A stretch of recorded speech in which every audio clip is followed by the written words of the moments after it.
We're excited to help you track phone calls and web forms so you can learn which of your marketing campaigns are most effective. We've made things as convenient as possible by giving you a few different ways to install call tracking. Any of the following options are a snap when you follow the steps that we've laid out.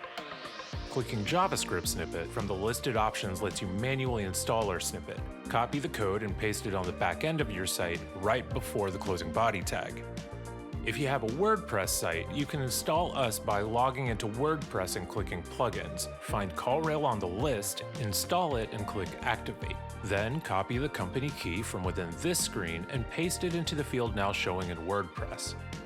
If you prefer Google Tag Manager, log into that platform, click New Tag, and then Tag Configuration. Choose Custom HTML in the Custom section and paste our code into the HTML box. Then choose your preferred option from the triggering box. We recommend all page views.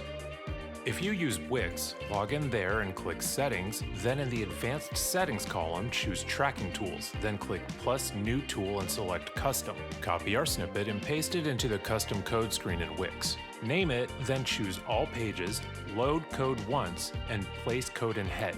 Click Apply and you're all done.